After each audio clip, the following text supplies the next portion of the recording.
పశ్చిమ బెంగాల్లో ఘోర రైలు ప్రమాదం జరిగింది. ఒక గూడ్స్ ట్రైన్ ఎక్స్ప్రెస్ రైలును ఢీకొట్టడంతో 5 ప్రయాణికులు మృతి చెందారు. మరో 20 మంది తీవ్రంగా గాయపడ్డారు.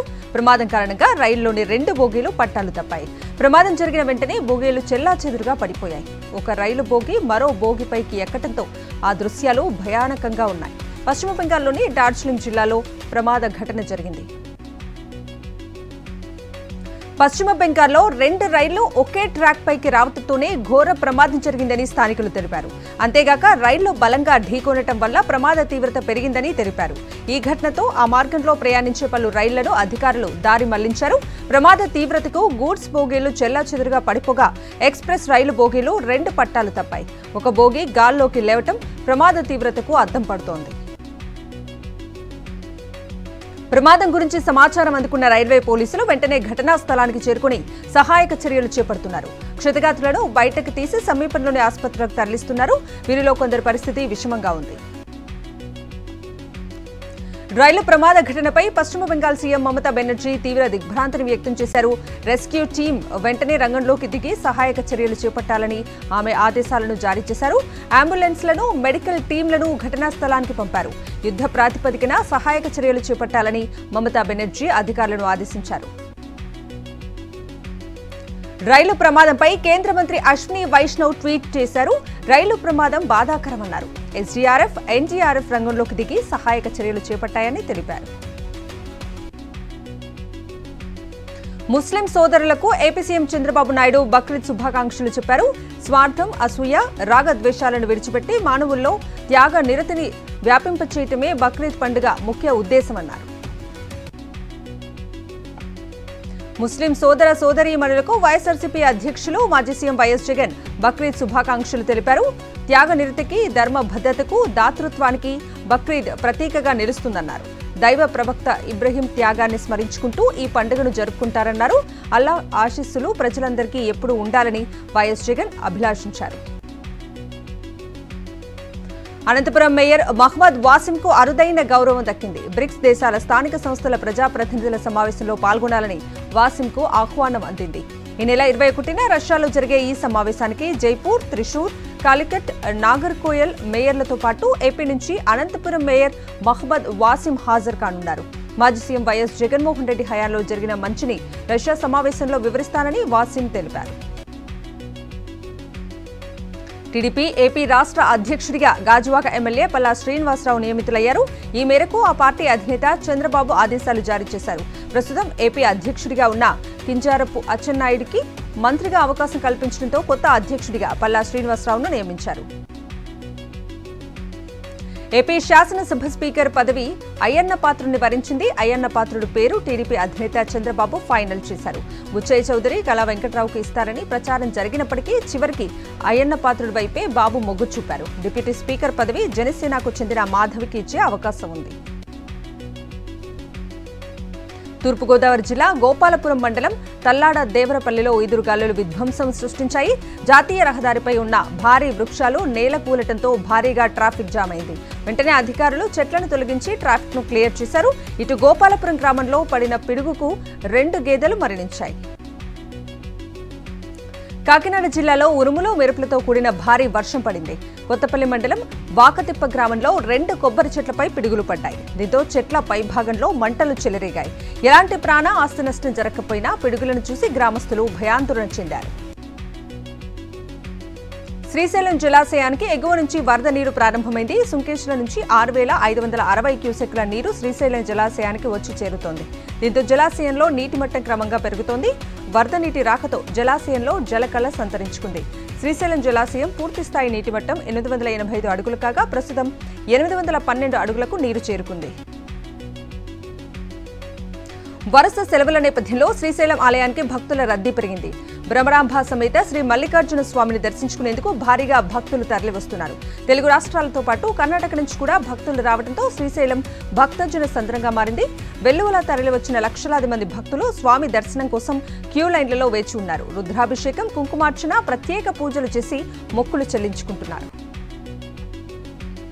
తిరుమలలో భక్తుల రద్దీ కొనసాగుతోంది. లాంగ్ వీకెండ్ కారణంగా స్వామివారి దర్శనం కోసం భక్తులు పోటెత్తారు. శ్రీవారి దర్శనానికి కంపార్ట్మెంట్లన్నీ నిండి బాటగంగమ్మ ఆలయం వరకు క్యూ లైన్లో భక్తులు వేచి ఉన్నారు. దీంతో శ్రీవారి సర్వదర్శనానికి 24 గంటలకు పైగా సమయం పడుతోంది.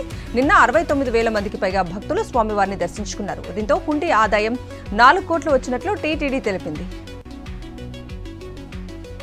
టీటీడీ ఈవోగా బాధ్యతలు చేపట్టిన వెంటనే తిరుమల కొండపై పలు ప్రాంతాల్లో శ్యామలారావు తనిఖీలు నిర్వహించారు. సర్వదర్శనం క్యూ లైన్లను పరిశీలించి భక్తులతో మాట్లాడారు. క్యూ లైన్లలో భక్తులకు అందుతున్న సదుపాయాలను అడిగి తెలుసుకున్నారు. క్యూ లైన్ల వద్ద పారిశుద్ధ నిర్వహణ సరిగా లేకపోవడంపై ఈవో ఆగ్రహం వ్యక్తం చేశారు. ఇకపై భక్తులకు ఎలాంటి ఇబ్బందులు లేకుండా చర్యలు తీసుకుంటామని స్పష్టం చేశారు. మెదక్ ఘటనలో బాధ్యులను అరెస్ట్ చేయాలని స్థానిక ఎంపీ రఘునందన్ రావు డిమాండ్ చేశారు. 144 సెక్షన్ అమల్లో ఉన్నప్పటికీ స్థానిక ఎంపీగా తాను మెదక్ వెళ్తానని స్పష్టం చేశారు. దాడుల ఘటనపై నిష్పాక్షికంగా విచారణ జరపాలని అన్నారు. హన్మకొండ జిల్లాలో అక్రమంగా తరలిస్తున్న 37 గోవులను వీహెచ్పీ బజరంగ్ దళ్ కార్యకర్తలు రక్షించారు. ఐనవోలు సమీపంలో భారీ వాహనంలో తరలిస్తుండగా పట్టుకున్నారు. పోలీసులకు ఫిర్యాదు చేయడంతో పాటు ఆవులను సమీపంలోని గోశాలకు తరలించారు. గోవధను అరికట్టి వాటి పరిరక్షణకు కేంద్ర రాష్ట్ర ప్రభుత్వాలు కఠిన చట్టాలు అమలు చేయాలని డిమాండ్ చేశారు. ఖైరతాబాద్ గణేష్ మండపం దగ్గర ఇవాళ కర్రపూజ జరగనుంది. సాయంత్రం 5 గంటలకు గణేష్ ఉత్సవ సమితి ఆధ్వర్యంలో పూజలు చేయనున్నారు. కర్రపూజ చేయడంతోనే ఉత్సవాల కార్యక్రమానికి అంకురార్పణ జరిగి విగ్రహ నిర్మాణ పనులు మొదలు పెడతారు. దేశ విదేశాల్లో పేరు ప్రఖ్యాతులు గల ఖైరతాబాద్ వినాయకుడిని దర్శించుకునేందుకు ప్రతి ఏటా లక్షలాదిగా భక్తులు తరలివస్తారు. రాజంపేట పట్టణంలోని ఈద్గా మైదానంలో బక్రీద్ వేడుకలు ఘనంగా జరిగాయి. స్థానిక ఎమ్మెల్యే ఆకెపాటి అమర్నాథ్ రెడ్డి ప్రత్యేక ప్రార్థనల్లో పాల్గొని ముస్లిం సోదరులకు శుభాకాంక్షలు తెలిపారు. పట్టణంలోని ముస్లింలు ఈద్గాలకు వెళ్లి ఈద్ నమాజ్ చేయడంతో పాటు మత పెద్దలు మౌలానాలు ప్రత్యేక ప్రార్థనలు నిర్వహించారు. అనంతరం ఒకరినొకరు ఆలింగనం చేసుకుని ఈద్ ముబారక్ శుభాకాంక్షలు చెప్పుకున్నారు. దైవ ప్రవక్త ఇబ్రహీం త్యాగాన్ని స్మరించుకుంటూ ముస్లిం సోదరులు నిర్వహించుకునే బక్రీద్ పండుగ ఎంతో పవిత్రమైందని పెద్దపల్లి ఎమ్మెల్యే విజయ రమణారావు అన్నారు. పెద్దపల్లిలోని ఈద్గాలో ముస్లిం సోదరులను కలిసి బక్రీద్ శుభాకాంక్షలు తెలిపారు. స్థానిక ముస్లిం సోదరులను ఆలింగనం చేసుకుని బక్రీద్ ఆశీస్సులు తీసుకున్నారు. తమకు కలిగిన దాంట్లో ఎంతో కొంత ఇతరులకు పంచడమే దాతృత్వ స్వభావమని చెప్పారు. ఖమ్మం జిల్లాలోని మావోయిస్టు ప్రభావిత ప్రాంతాల్లో అభివృద్ధి పనులు ఆగిపోతున్నాయి. చెర్ల మండలంలోని పలు అటవీ గ్రామాల్లో చేపట్టిన రహదారి పనులు అర్ధాంతరంగా నిలిచిపోయాయి. చెర్ల నుంచి పూసుగుప్ప వెళ్లే రహదారి పనులు మొదలుపెట్టి 3 ఏళ్లు గడుస్తున్నా నేటికి పూర్తి కాలేదు. బీటీ రోడ్డు నిర్మాణం కోసం రహదారిపై పరిచిన వెట్ మిక్స్ వర్షాలకు కొట్టుకుపోయింది. పూజారి గూడెం నుంచి లెనిన్ కాలనీ వరకు రహదారి గోతులమయంగా మారింది. త్వరలో తెలంగాణ కాంగ్రెస్ కు కొత్త చీఫ్ రానున్నారు. టీ కాంగ్రెస్ కొత్త చీఫ్ తో పాటు వర్కింగ్ ప్రెసిడెంట్స్, ఫ్రంటల్ ఆర్గనైజేషన్ చైర్మన్ల మార్పు జరగనుంది. ఈ నెలాఖరులోగా కొత్త చీఫ్ పై ప్రకటన చేయనుంది ఏఐసీసీ. ఈ నెల 27తో ప్రస్తుత పీసీసీ అధ్యక్షుడు రేవంత్ రెడ్డి పదవీకాలం ముగియనుండగా పలువురు సీనియర్ నేతలు కొత్త చీఫ్ పోటీలో ఉన్నారు. మహబూబ్నగర్ జిల్లా యనుగుంటలోని కస్తూరిబా గాంధీ మైనారిటీ బాలికల విద్యాలయం కళాశాలను ఆకస్మికంగా తనిఖీ చేశారు మహబూబ్నగర్ జిల్లా నూతన కలెక్టర్ బి విజయేంద్రబోయ. విద్యార్థినులు కష్టపడి చదివితే ఆసక్తి ఉన్న రంగంలో జీవితంలో స్థిరపడతారంటూ విద్యార్థినులతో అన్నారు కలెక్టర్. దశాబ్ద కాలంగా పెండింగ్లో ఉన్న సాధారణ బదిలీలను కౌన్సిలింగ్ పద్ధతిలో వెంటనే నిర్వహించాలని, అలాగే 4 డిఏలను వెంటనే విడుదల చేయాలని ప్రభుత్వాన్ని కోరింది తెలంగాణ గెజిటెడ్ అధికారుల సంఘం. గత బీఆర్ఎస్ ప్రభుత్వం నిర్లక్ష్యం కారణంగా ఉద్యోగుల సమస్యలు పెండింగ్లో ఉన్నాయని అన్నారు టీజీఓ సంఘం అధ్యక్షుడు ఏలూరి శ్రీనివాసరావు.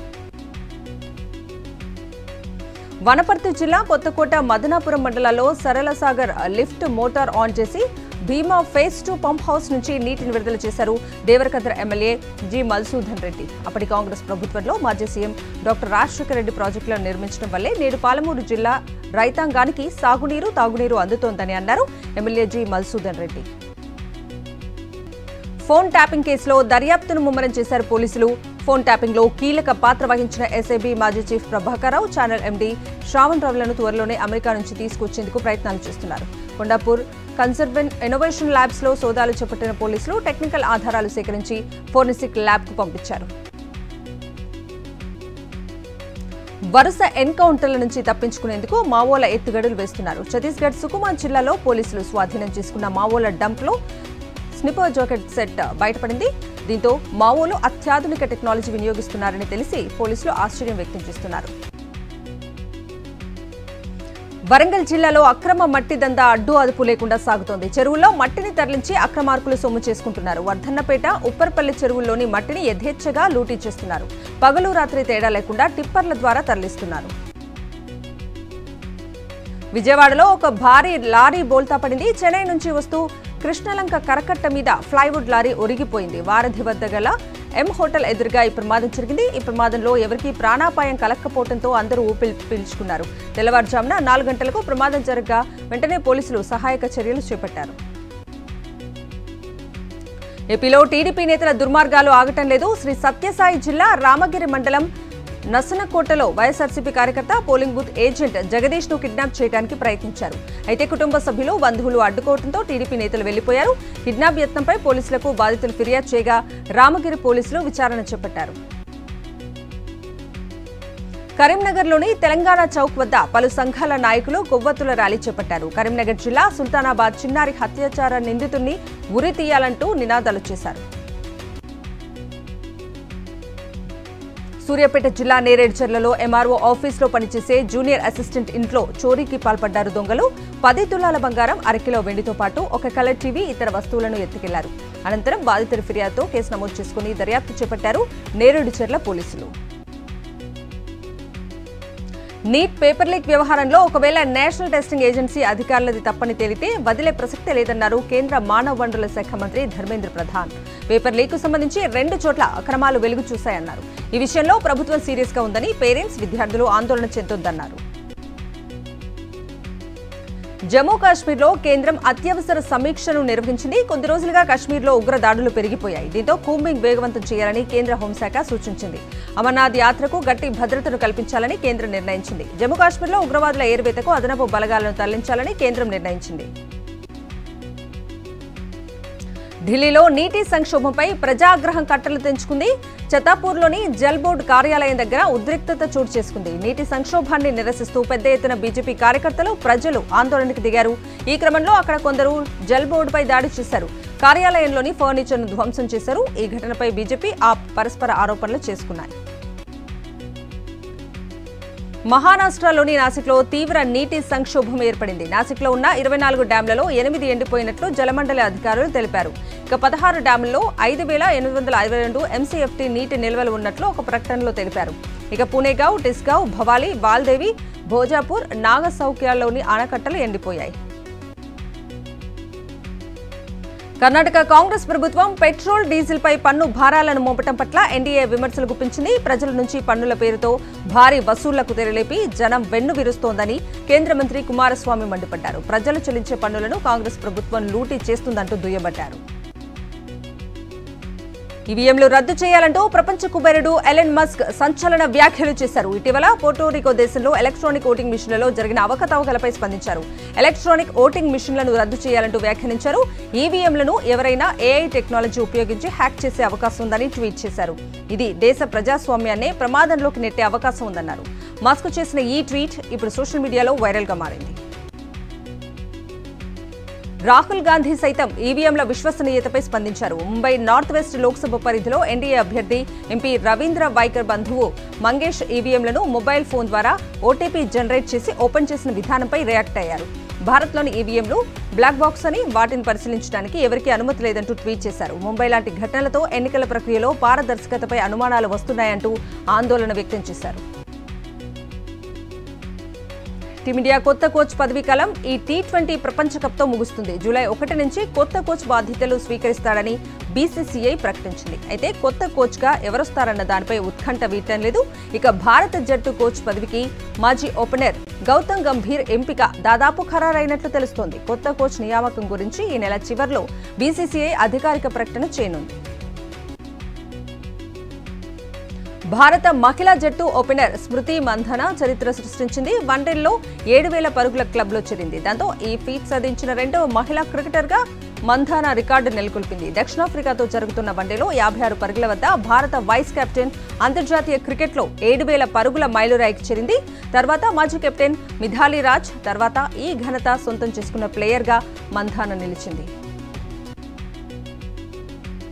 జర్మనీలో జరుగుతున్న యూరో ఛాంపియన్షిప్లో గోల్స్ వర్షం కురుస్తోంది. టోర్నీ ఆరంభమైన 2 రోజులకే రికార్డు స్థాయిలో గోల్స్ నమోదయ్యాయి. 4 మ్యాచ్ల్లో ఏకంగా 16 గోల్స్ కొట్టాయి టీమ్స్. దీంతో 48 ఏళ్ల మెగా టోర్నీ చరిత్రలో అత్యధిక గోల్స్ రికార్డు కావటం ఇదే తొలిసారి.